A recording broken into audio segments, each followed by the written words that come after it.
Are you satisfied with your understanding of sustainability? If not, like me, imagine a journey together, a pluralistic one, with innovators, startup, academia, NGO, all together looking for solution to the greatest challenge of our time. I'm Samuele Tini, and this is the Sustainability Journey. Welcome to another episode, and today we are going to discuss the nexus, women entrepreneurs in off-grid communities, the role of solar, the role of clean energy, and climate justice. And we do it with Katherine Lucey, who is the founder and CEO of Solar Sister. Thank you so much, Katherine, for being here with us today. Oh, thank you so much for having me. I'm delighted to be here. Katherine, I know you are working and you have been a change maker, recognized with your work, especially in the solar space and with women in communities all over the world. But the usual question that we ask our guests, who is Katherine? What is your sustainability journey? I started my career in banking and building power plants, large-scale power plants all over the world. From that experience, we were raising billions of dollars of financing to put in place huge power plants. And from that experience, I really understood how energy is fundamental for development, that no country comes into the modern era without access to energy to power its, productivity. Well, I was working in banking and ended up taking a break and was able to focus on things that were really close to my heart. So I spent some time doing some work in women's economic empowerment and environmental issues, both philanthropically and through working in those areas, and ended up working with a small family foundation that was installing rural power on small installations, schools and clinics in rural Uganda. And I got to see, we did a particular project where we were installing solar on homes, every home in a village. And this was a village that had no electricity whatsoever. So people were still lighting their homes with kerosene lamps. They were still cooking over open fires. And we put a solar panel on each and every home, and to see the transformation in that village of the life of the families and of the village itself, simply by having light, it changes everything. Children are able to study at night. The streets are safer when you're walking from, one lit home to another. People's productivity, they could extend the hours of whatever, maybe they're weaving baskets or something like that, and they could do that in the evening after they'd already done their day's work and earn some extra money. And so I could see that it was just completely true at the household level, what I knew to be true at the big infrastructure country level. I just became really fascinated with the size of this problem is enormous. There's currently like 600 or 700 million people who don't have access to electricity across Sub-Saharan Africa. And it just shouldn't exist in this day and age. We have the technology, we have the ability, it's affordable, it's distributable. And I just became very focused on, we have this enormous problem, we have a solution, but why isn't it happening? Why isn't it coming together? Answering that question became the genesis of what then became Solar Sister. It's incredible, also relates a lot to what I'm doing also in my day job and the work we see. Solar and bringing energy to rural villages really unlock the potential and really transform lives. And as you said, this journey has become the beginning of Solar Sisters. And can you tell more about what it is? What is the mission that you're doing, and what are you trying to achieve? Solar Sister is a social enterprise. So we use a business model to bring energy, clean energy, to people who need it most. So we are focused on people living in those off-grid rural areas across Sub-Saharan Africa and making sure that they have the ability to access the power that they need for their lives. We do this with a network of local women entrepreneurs. And so the work we do is we recruit, train, and support local women to run clean energy businesses that bring solar lights, clean cook stoves, solar home systems, appliances, solar powered energy appliances that can help them in their farms or in their shops, or doing the work that they need to do.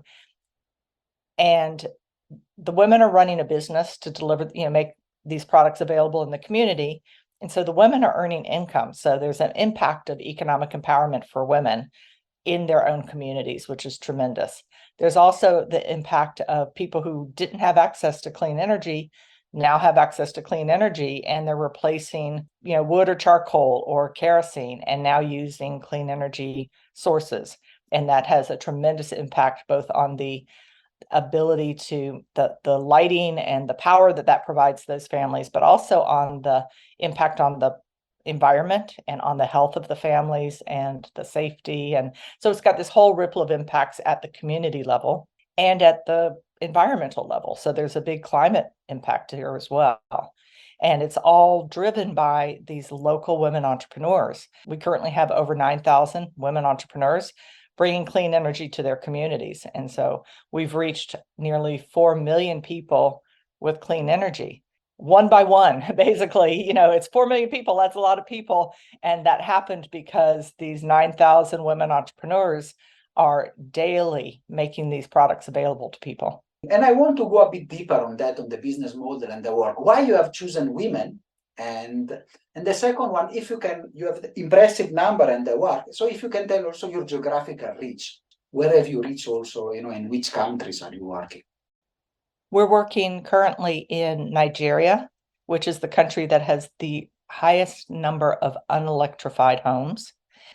Also in Tanzania, which has one of the highest percentages of unelectrified homes, and in Kenya, which has also a lot of people who don't have access to electricity. So we're in those 3 countries currently. When Solar Sister first started, it was developed to be a market-based solution. So we knew that we needed to give people access to energy, to clean energy.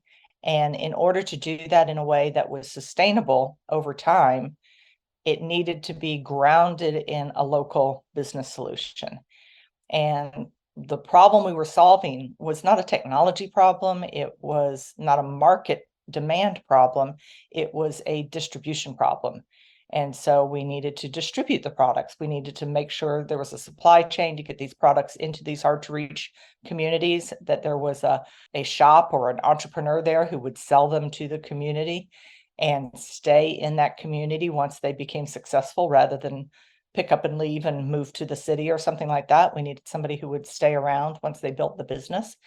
And we needed to ask, the very first question was, who is our customer? If we're going to sell products, who's our customer? And we looked into it, and the customer for clean energy, for energy of any kind, is the woman who's making a day-to-day decision in the household of, how am I going to cook dinner tonight? How am I going to light my home? How am I going to, am I going to walk for hours to collect wood to burn in my stove, in my, open fire? Am I going to walk to the market to buy a jug of kerosene to pour in my lamps? Am I going to buy 2 days worth or a whole week's worth today? So these are the kinds of decisions women are making to figure out how are they going to, maintain and run their household. And it's within the woman's budget. Even if there's not very much money in the family, there's going to be some budget set aside, or budget of either time or money set aside to make those decisions. What we needed was for that woman to decide, well, instead of paying $4 for kerosene for 2 days worth of light, I'll buy this solar lamp that cost me $10. And I will have, it's going to last for years. So that's a pretty easy economic decision. Instead of paying $4 every few days, I can buy a $10 lamp once, and then I can use the savings in my household for other things. And so understanding that the woman was the customer, she is, she's very budget conscious, she's going to make the right economic decision because she's not got a lot of extra money to be able to know that she's going to recognize, I can free up $80 or $100 out of my annual budget by choosing a solar light. And so, it was, the challenge there was, these women in these rural communities who haven't used much technology in their lives, it's a risk for them to buy some new gadget. And so in order to sell them, here, try this solar light, they have to trust that it's going to work. They have to trust that it is, the person who's selling it to them is going to sell them a good product. And that's where we decided to have local women whom we could train about the products and about the technology and have them be the ones who are selling to their communities. So it's not some stranger from the big city who comes into town and tries to sell a bunch of gadgets and then goes back to the big city. It's her neighbor who's selling her, hey, I use this product in my own home. It works. My baby doesn't cough at night anymore. I haven't had a burn this year. I am saving so much money. My son is going to school and now he studies at night and he's gotten the top class marks. And so, one woman to another tells exactly what are the benefits of this product and why you would want to buy it in a way that's trusted and understood and so effective. And so by setting up a network of local women entrepreneurs, we were able to give them economic opportunity, which keeps them in the game. They are running these businesses and they're benefiting from it. So they're going to keep doing it, which makes the network incredibly strong, this distribution network very strong. And also, she brings to the business her own social network of her family, her friends, her neighbors, her community. She becomes known in her community as the solar sister.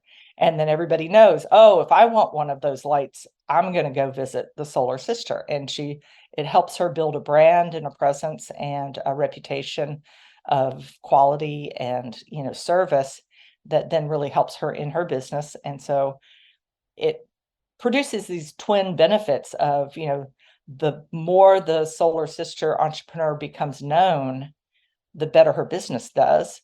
And the better her business does, the better she does. And it's really interesting. And you touch a lot of the problems that I also witnessed in my work. So the product's been dumped by some businessman coming and then going, the repair, the work, the trust on the solar, and it's really important, the work. So how you can become a solar sister, how you can get into the training, you need some, and also how the business model works. So are you producing the solar or you're just distributing, how it works? So Solar Sister, the organization, we act in the middle between a variety of different manufacturers and designers of solar products, clean energy, cook stoves, all of these kinds of products, because they're all made. There are not a huge number, but there's different manufacturers making different products. So we build a relationship with the suppliers because we're buying in bulk, because we have been in this business for a while. We're able to negotiate a very excellent, price for the products. And then we import them and bring them in the size quantity that the entrepreneurs are going to want to buy. So they're going to want to buy 10 or 5 or 20 at a time, not a container load. So we're able to buy a big container load, break it down into the amounts that the entrepreneurs will want to purchase for their inventory. We're able to sell it to them at a price that covers our distribution cost of getting the product to them. And then they add a margin that is their own profit. So they're making a real business out of it and sell it at a retail price. And you also do the subsequent training. So how do you choose the women? We go into a community, our local team, our entire team is local. So the local staff member is called a business development associate. And the business development associate is going to be from that district or region that she's working in. So she knows very well sort of the towns in that district, who the communities are. And she'll go into a community, if we haven't been in it before, and talk with some of the community leaders and get some recommendations and referrals of like who are the strong women's groups in this community, who are the leaders, and she'll talk to those women leaders and ask them, we have this great business opportunity that we want to bring into this community. Who can you recommend might be interested in becoming a Solar Sister entrepreneur businesswoman? And they'll recommend maybe 2 or 3 or 5 women. And of that, it's an opportunity. So we're not forcing anybody to be an entrepreneur who doesn't want to be, but we are offering up this opportunity. And, sometimes somebody will get it right away and see the opportunity for their community and be like, I want to be the Solar Sister entrepreneur. We'll say, okay, apply. And then if they apply, then we provide the training and the access to the products, and they start up in business. And we make it so that it's such a simple business. You're buying quality products, you're adding a margin, you're selling them.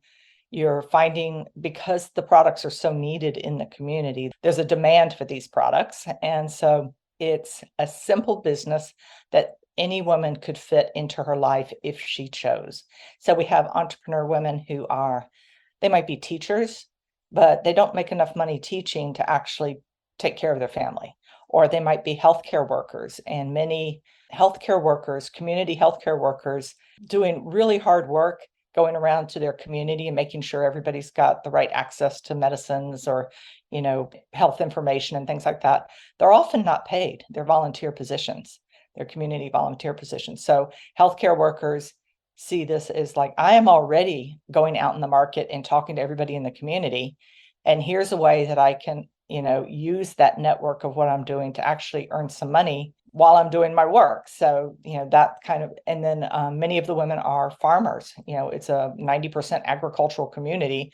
So everybody has like a small 1 acre farm or 2 acres or something like this. And so seasonally, when they're planting and when they're harvesting, they're completely busy. And in between those times, there's actually a lot of time that they can do another kind of business. And so they become seasonal solar sister entrepreneurs. So the beauty of the simplicity of the business is that each one of these women can find a way to bring this income into their lives and benefit from it. It's really impactful in the way, because women, they're very good, and when you discuss the health worker, I know plentiful of them, they can work and do a wonderful job, especially with community. I want to ask a question. Since we know that indoor pollution and pollution is also an important part, and it's not only about the health part, but it's also the climate, the emissions and the work. In the way of working to bring additional affordability for these products, are you also exploring the carbon market, the voluntary carbon markets, to even improve your reach? So the products we sell do provide an incredible environmental benefit. And so we've CO2e avoided is something like over 1 million tons of the products that we've sold. So there's a very direct and immediate benefit to the environment, that by making these choices, the women entrepreneurs and their customers are really at the leading edge of climate action. They are making the changes in their lives that we should all be making, better, cleaner changes. So they are very inspiring, and we should be supporting that for sure. One of the ways that the markets are evolving to try to support that and try to encourage those kinds of choices are these carbon markets. The challenge with the carbon markets is bringing what is a pretty sophisticated financial product down to the level of the actual person who's making the change in their lives, who should be the one who's benefiting from that carbon credit. And so, trying to make sure that a sophisticated financial transaction is kind of working its way through the entire system down to benefiting the person who made the choice, and is not getting stuck somewhere in the middle with bankers or lawyers. So we're working on carbon credits, and I think that market will evolve to become more accessible for these last mile consumers. But right now, that path hasn't quite closed. And that is the concern that we have discussed even with other people in this podcast. So, how you can unlock the financial flows to the real beneficiary, to the people really on the ground. I want to ask a question that is usually one that people like a lot. If you can tell us some impact stories from your work, if you have some story that really inspired you and work that you have done so far. One of our entrepreneurs, her name's Fatma, and she's been a Solar Sister entrepreneur since 2014, so 9 years now. And she became an entrepreneur because she saw the products and saw that she could really use solar lighting in her home, and it would benefit her and her family. And she bought the product, she used it, and she became convinced that everyone in her community needed one of these. And so she signed up to become a Solar Sister entrepreneur. She benefits from making income, but really her motivation was this is something that my community, my friends, my family that live near me also need. And so she started selling the lights in her community, and she made a commitment early on that every household in that community needed a solar light. So she was on a mission. She was, had it in her head. And a few months into it, she realized it was going very well. She was making these sales, but it wasn't happening fast enough to make her satisfied. And so she ended up recruiting 6 other women to come alongside her and also make sales in this community so that they could get solar into everyone's home faster. And they achieved their goal. And in that community, it's a community in Tanzania, sort of you can see Mount Kilimanjaro from her yard. It's a really beautiful, beautiful place. Every household in that community now has a solar lamp. And then the women who had made this big challenge to themselves to do this were like, okay, well, now what do we do? And so then they realized, well, with the money that I earned from selling solar lamps, I actually bought a larger system that could also charge my phone. So then they went back out and said, okay, this is really useful too. So they had a new product to bring, and they started, selling these phone chargers. And then they started upgrading people to home systems. And then they started bringing in cleaner cook stoves, efficient cook stoves, so that people could stop cooking on open fires and instead use these very efficient cook stoves that produce much less smoke and use much less fuel. They have, over the years, kept evolving expanding their product mix.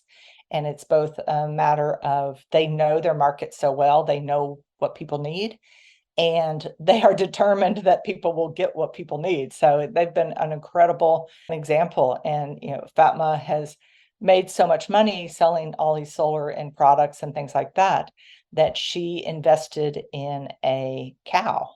And she's in a community where cattle is really the wealth of a family. You put your money in. She bought livestock. So she bought this cow, and she named her cow Solar. So, and so, if you go to our website, I think there's somewhere where you can see a picture of Fatma with her cow, and she's shining a solar light on it because she uses her solar light to go out and check on the animals in the evening, or to, close the fence. Or she's even, one of the products that they sell is a security light that, like a strobe, kind of flashes in the night, and that keeps away predators. And so it's this completely full circle of, she's in the business for the benefits of the solar, but the benefits of the solar help her be in business. And then she's brought that to her community. And then she, together with these other women that she has also opened up this opportunity, have earned enough money to actually begin to accumulate wealth. And so it is really, from this one single solar light bulb that started the whole thing, has been this incredible transformation of Fatma, her family, her community, the other women in her community group. I think that's what we're all about, is, our intervention is actually, as I say, it's really simple and it's really small in its way. A single solar lamp is not a big thing, but it is the spark of, really transformational change. And you start small, but you keep spinning the wheel, and then you can see the transformation in society. The history of Fatma is such an inspirational one. So yeah. And I want to ask this, especially we are discussing about women, and your approach is really centered about women entrepreneurship. And the question I want to ask, especially working in the space in Africa, where we know traditionally society has been very strongly a patriarchal society, and the role of women have been secondary in many of those areas. And also, in the latitudes, even in the North world, is not many years that we are still fighting for that. So I want to ask, how important is gender equity for you to achieving the sustainable solution for climate change and development, since you are working in this space? And how, you really see the way forward for that? Well, I'm going to answer that question in 2 different ways. First of all, gender equity is essential for development and for achieving the goals we seek. If we're not going to be a sustainable and world if we are only looking at half of the world's population as being, where we need to provide our solution to, or even where we're getting our solution from. So we have to include women, not just because they need to be half of who benefits from development, but because they have to be 50% of who contributes to development. So women are very much a part of the solution.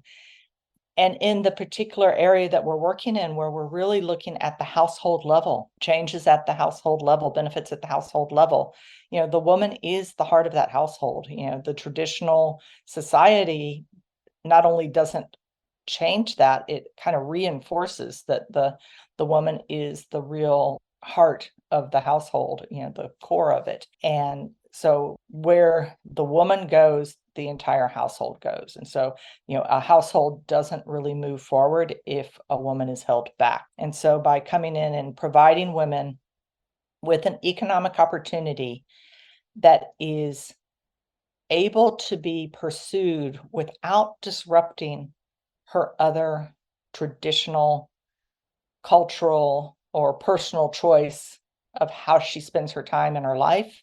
We don't make a woman go from 8 a.m. till 5 p.m.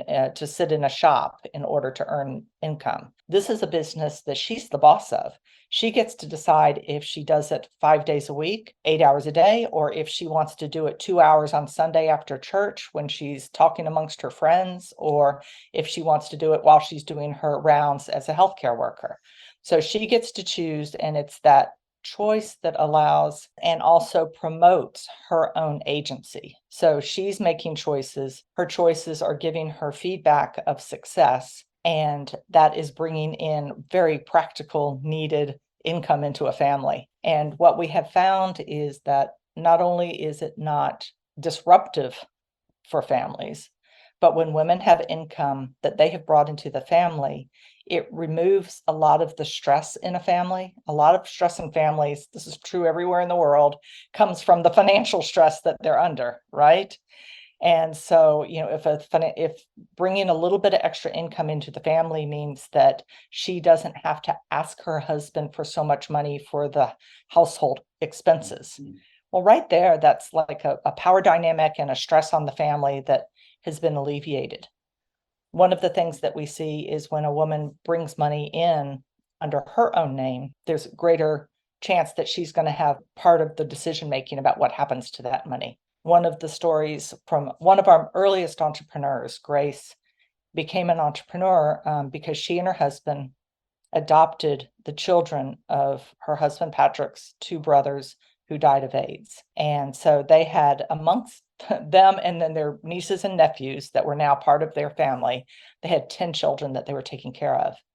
And Patrick was a counselor at a hospital providing counseling to families who have AIDS, who a member has AIDS, but he wasn't making a lot of money doing that. There was a lot, not very well paid. They've got 10 children to feed, to clothe, and to try to send to school. Grace became a solar sister entrepreneur. And with the money she made as an entrepreneur, what she told us was, thank goodness for this money, because now I'm able to send all of the children to school, the boys and also the girls. And so it's that kind of alleviation of financial stress that has an impact on Grace.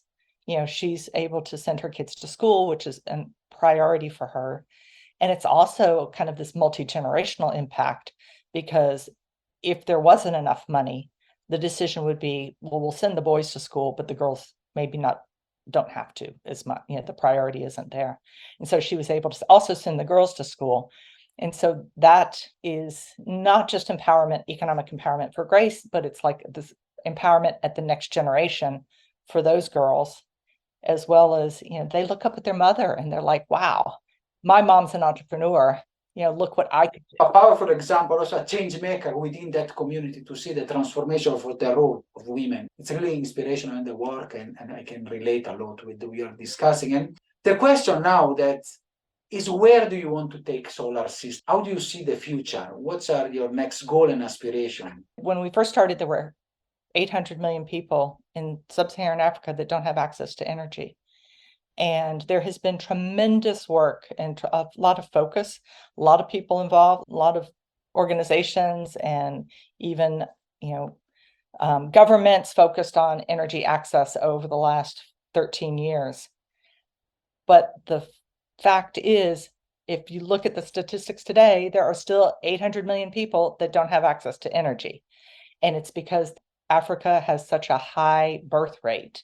So the population is growing faster than the rate of electrification. Even though so many more people do have access to electricity, rate of growth means that the people who don't have access to electricity is also growing. The very issue that we started with, which is like people need access to electricity in order to power up their lives, live, sustainably, and to live, to power their lives, still exist. And Solar Sister has proved to be a very practical, on the ground, grassroots, sustainable model to provide people with access to electricity.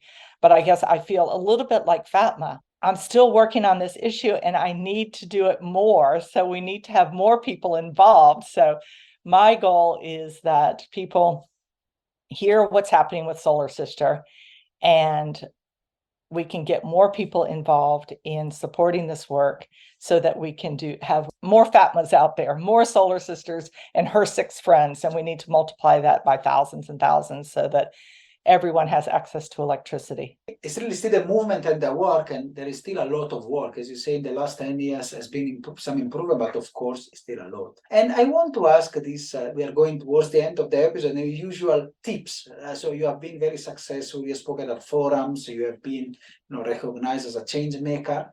And I want to ask, for what advice you want to give to the individuals, to organizations that look to support women economic empowerment, maybe the clean energy access, especially in Africa, where this podcast is based? My advice comes from my own experience, which is that when you see the problem in front of you, the one that presents itself to you, just stick with that and be humble and dedicated and persevere to find the solution, and then also be open to listen to what others have to say, and in particular, the people that are most affected by the issue.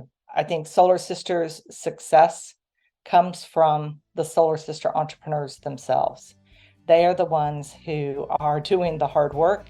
They are the ones who inform us of where the opportunities are and what we're doing right, and also what we're doing wrong. And so always remembering that for us, the Solar Sister entrepreneurs are the experts and we are the facilitators.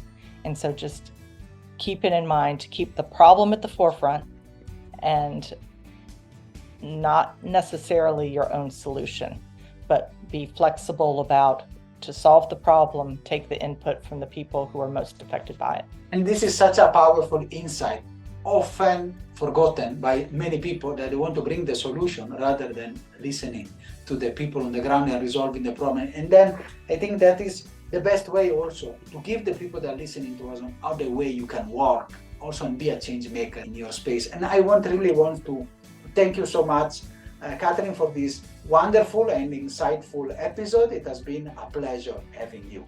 Thank you so much. It's been a pleasure talking with you. Are you satisfied after this wonderful episode? Let's continue together our sustainability journey.